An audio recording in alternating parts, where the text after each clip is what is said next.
it going, fam? It's Erica with Not Your Average EDC, and today we are going to go over 6 knives that I think everyone should try, and I think that they bring different aspects of knife usage into the hobby. I think they're a lot of fun to use, and these are some of my all-time favorites.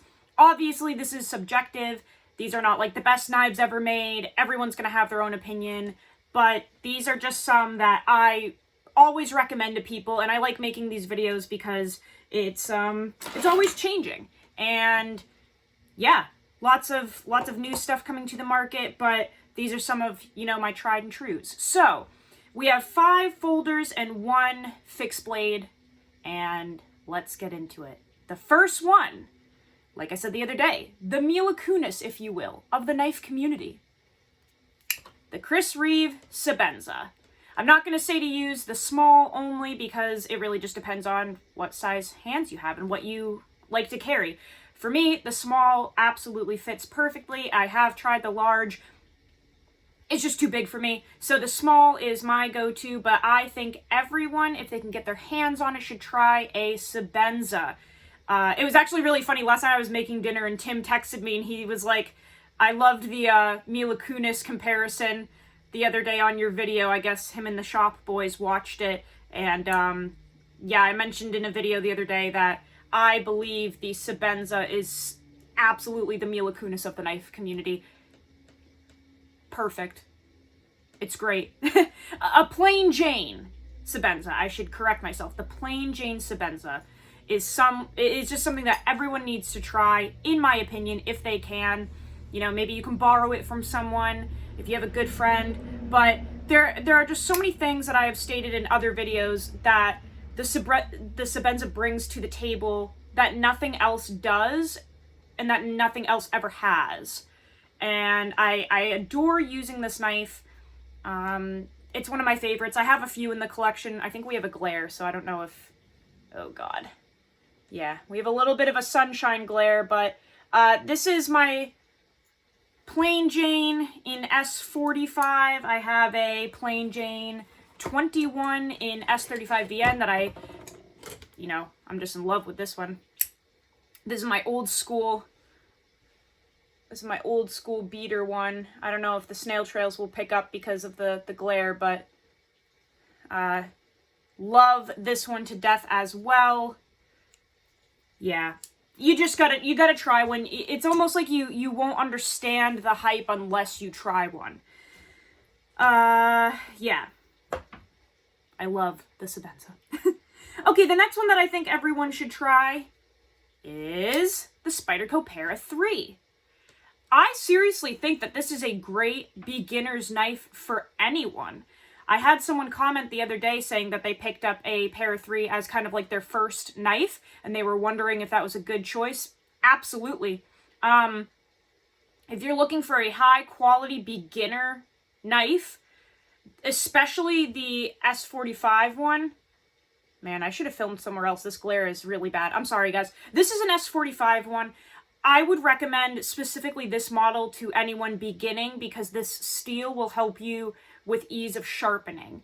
You know what I'm saying? Like, starting with an S90V or a Maximate Para 3 may not be the best idea if you're trying to learn how to sharpen, so maybe the S45 one is a good one to start with. But the Para 3 as a whole, as a model to begin entering the knife community in the EDC world, I think this is a great beginner's choice. It just brings a lot of very easy characteristics to the table. You know what I'm saying? Like, it's just easy to open and close. You have the compression lock. This one is so gunked up and needs to be cleaned, so it's not going to drop shut. Like, I'm pressing the lock and it's just not even moving. So I apologize for that. But when it's like cleaned up and tuned correctly, this should, drop shut and it should have some really nice action. But it's easy. You have the big deployment hole, you have great jimping, you have a forward choil, easy to maintain for the most part if you have the correct tools. So many clip options for aftermarket clips, really big generous lanyard hole. You can use it with gloves because that beep deployment hole is so easy to access, and the compression lock, in my opinion, is one of the best locks just because, again, ease of access. Everything about this knife is just, it's almost like oversized and easy. If you are wearing gloves at your job or anything like that, like it just, I don't know, I feel like it's just an easy knife to open and close and maneuver and use because everything is a little, like, enlarged but in a tiny package on the Para 3. And if you need a bigger model, if you're looking for, you know, over 8 inches, you can just go with the Paramilitary 2, which is just an elongated version of this knife. So this is one that I recommend to everyone, especially beginners. It's absolutely fantastic and a pleasure to use. Now, this next one is a great lightweight option for summertime, especially if you're someone that wears shorts and you're looking for a lightweight knife to use. I have tested the Bugout a lot on the channel. I absolutely love it. And this is another one that I think everyone should try. I think it's a good idea to have like a lightweight knife in your rotation. For summertime, or like, you know, Randy Johnson calls these PJ knives, I think, like when you're in your pajamas at night and you still want to carry a knife. This I would classify as a pajama knife. It's just really lightweight, you know, it's coming in at what, 1.8 ounces, something like that. It's definitely under 2 ounces, so super lightweight, but fully capable. You know what I'm saying? Like, you're not compromising with anything because this is a full-size knife. Very useful. You have a nice long blade and it's just super lightweight, and I think that if you're looking for a lightweight option that can handle really anything you'll throw at it, this is a really good knife. And if you don't like the flex of these plastic scales, you can always just get aftermarket scales. There are infinite options for aftermarket. I always advocate for Applied Weapons Tech. They're a company that I've worked with before. No, they do not pay me. No, I'm not sponsored by them, but I trust them and they make fantastic scales for this knife that I have used and tested on the channel. So if you don't like the flex of these plastic scales, just get aftermarket ones. And then kind of flowing from the Bugout, we do have the TRM Neutron 2, which in my opinion is very similar to the Bugout. But if you're looking for that higher class feel, that, you know, this provides that. These are very similar in my opinion. I have constantly compared the Neutron 2 to the Bugout. I just think that the Neutron 2 is the fancy version of the Bugout.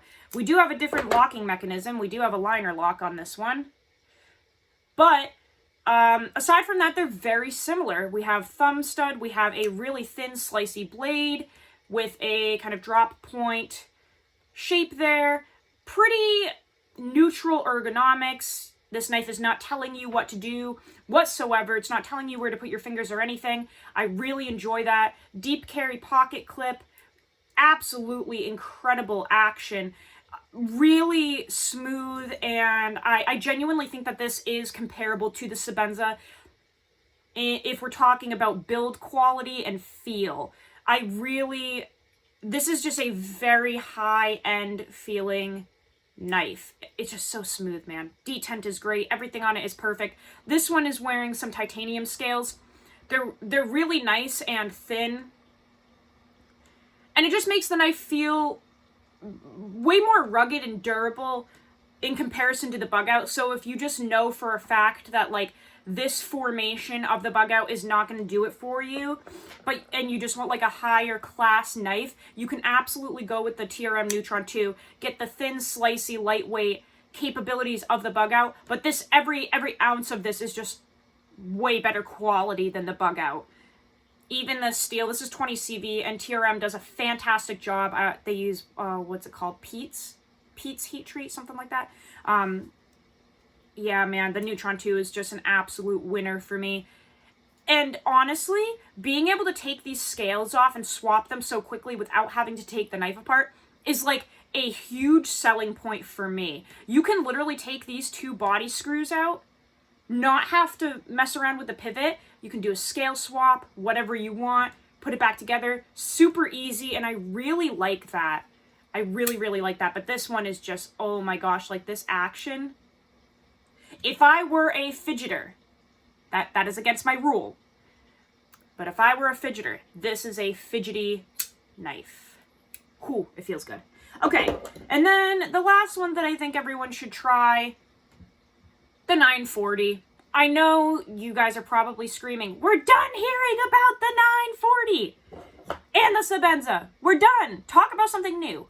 I can't. I have no new knives and I'm sorry. I can't talk about new knives right now. But I can tell you to use the 940. Oh my gosh. Guys, it's just a timeless classic.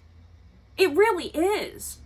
Like, if you think that you will hate it because it's overbuilt and thick, I understand. I just think that maybe you should try it, okay?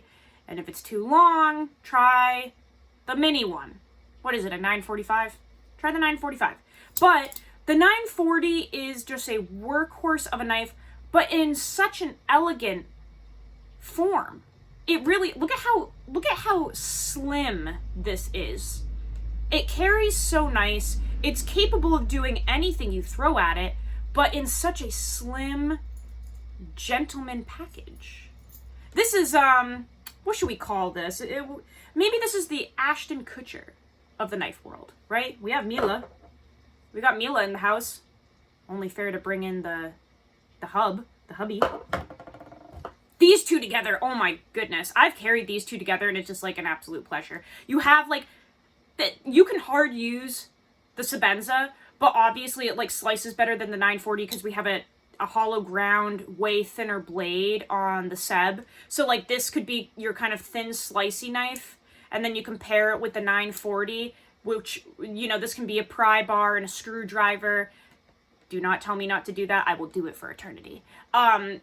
This can be kind of your hard use knife and your beater, but they look so good together and they feel so good together that, you know, they're meant to be. Look at them. It really is Ashton and Mila. Oh. The 940 is fantastic, guys. And, you know, if you lay the edge back to 15 degrees per side, it will slice way better. People say that these won't cut. And I really do think that you just have to lay the edge back and give it a nice toothy edge, like 600 grit DMT. And this thing is sharp. It does keep an edge, and it is so toothy, man. I understand why people have a hard time getting an edge on this and keeping an edge on it. I think that the edge that it comes with from the factory, it's just a little too steep.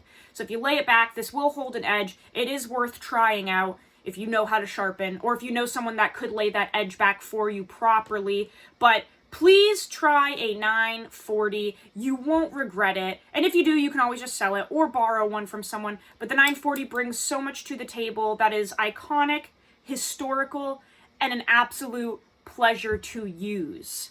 And the last one, the fixed blade. The BGM Spade or mini Spade. I have the mini Spade here. This one's in Magna Cut. This is just a powerhouse of a tool, guys. If you don't want the mini, please go with the full size. I have a full size here. I've done this comparison before, but we'll just do it again real quick. We have so many new subscribers. The Chris Reeve fan page posted my Chris Reeve video, and I think people have been flowing from over there to subscribe to the channel. So if you're new and, you know, from that fan page, welcome. I didn't know that video got posted. I don't use Facebook, but a friend reached out and was like, hey, you're on the fan page.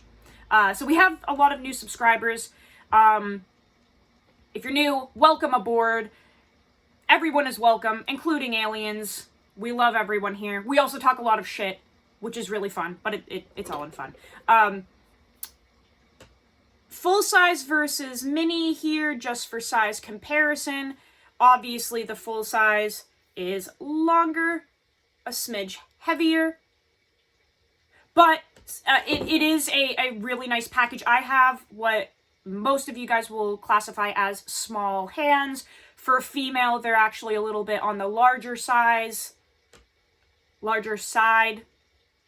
But my viewers are all men, so they're like, your hands are so tiny. But the full size, my hand actually covers the entire handle, even with the full size Spade. So it really is a nice size knife. Absolutely gives you the capabilities of a full size blade. It really does. But for me, it's still very compact. You can't even see the rest of the handle when I hold it.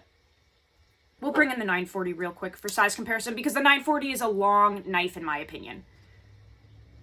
Okay? Long. So it's actually shorter than the 940 by 3/4 of an inch maybe. So compact, but absolutely a beast of a knife if you get the full size. I, just for ease of carry, tend to lean a little more toward the mini version. I have 3 mini versions of that knife, and this is my favorite iteration of it, the full flat ground Magna Cut one. I think everyone needs to try specifically the full flat ground Magna Cut one. You're getting a custom heat treat from John that he has really dialed in. I was working with him on that because the first version of the heat treat I felt was a little low. We did a lot of testing with that. I have so many videos. This is the updated heat treat, so it is higher at, I want to say 62.5 to 63, something around that range. But this knife is really incredible. It came with a convex edge, which did not work for me very well. There are, surprisingly for some reason, a lot of people watching the video of this from when it first came in last year, when I was having trouble with it with the convex edge, and people are like commenting on it, still thinking it's real life now, but I've made so many videos updating the newer experiences with this. So like, guys, if you're watching a video from when I was a fetus, it doesn't apply to now because things have been changed. Like, you can't go back in the archive, watch a really old video that has been updated and then think that it's still real life. It's not. I just didn't take it down because I like to keep up the timeline of growth on the channel, if you will. I really like to have files of what has changed. So this knife I had trouble with at first. The convex edge did not work for me. It is not convex anymore. It is razor sharp, toothy as fuck, man. And this Magna Cut, that thin, oh, this is a slicer. Like, I don't know if you can hear. It's just bitey and crispy, but super clean. Slices incredibly well, insanely good toughness, and look at how much distance you have to thin out that blade. I mean, it's a thick stock to start with, but because there's so much room to thin out, this thing is like the ultimate slicer. And I really just like the whole package. I think it's very comfortable. I think you can do anything with it, whether it's food prep or cardboard cutting or rope cutting, anything. It's just a really nice knife to use. And the tip is centerline with the rest of the knife, which is great for utility tasks.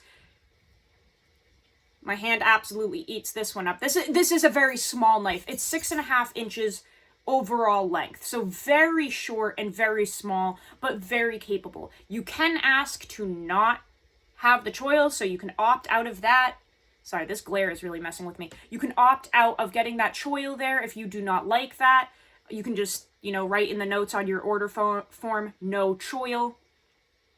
I have one with no choil, just for proof. I put a little tiny choil in here myself with my Dremel cutting wheel that I will continue to actually move back as I lay that edge back with sharpening, because I didn't want the huge choil. I wanted to just actually move it back as I use the knife, but like at first glance, it doesn't even look like it has one, right? It came with no choil. And then I put this tiny little, where can I escape this fucking glare, man? Oh my Lord. I can't. I can't. There is a little tiny choil there that I put in with the Dremel cutting wheel that I will continue to move back with the edge, but you can absolutely ask for no choil. Totally fine. Yeah, this little full flat ground mini spade is just the bee's knees. I love it. Highly, highly recommend this knife for a little EDC slicer. But yeah, those are 6 knives that I would recommend to people to use, to try. If you're new to the hobby, or if you're just looking for something new to test out, a different flavor. These are some options that I thoroughly, thoroughly enjoy. Like, using them just brings me so much pleasure. And And it's so funny, like, it's just such a nerdy thing. Like, I have the mini grip here. I love this knife. I really do. But it doesn't bring me as much pleasure to use as, like, a Sebenza. It just doesn't. It's a fabulous tool, and this is really just nerd talk at this point, but, like, I don't get the warm and fuzzies when I use this. It's just a simple tool for me at this point. I've been using it for so long, I don't know. And it just doesn't bring anything to the table that, like, gives me the fizz. But even though I've been using Sebenzas for a long time, it still just brings me pleasure to open and close it, to use it. Oh my goodness. There's just something about it where using it makes me happy. Every time I pull it out of my pocket to use, it just brings me a little hint of joy. And it's good to have that in life, I think, especially with the way things are nowadays. Like, it's the little things in life, right, man? It's the little things. Where's my beater here? They just bring me pleasure to use. This one is really beat up, which the glare is not going to show it right now. This one is absolutely beat to shit. But, like, this one's broken in now. And, like, even just opening it and closing it makes me happy. It's almost like because you can, like, now that this one's so smooth, it's like you just reminisce for a second about how it got there. Like, every time that you've opened and closed this to use it, now that it's so smooth, it's just like a little reminder of what it's been through and how it was originally and how it is now. Like, oh, this 21 I've had for ages. This one is so smooth. This one actually used to drop shut, but I had a different type of grease in it. I don't know what it has in it right now. It might actually be the Chris Reeve grease, but let's see. Oh, it'll still open and close. Or drop shut. Yeah.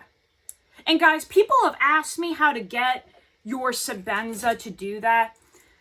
Let it break in. It's going to take a little while. Let it break in and, just keep those washers cleaned and lubed up. Don't over lube them.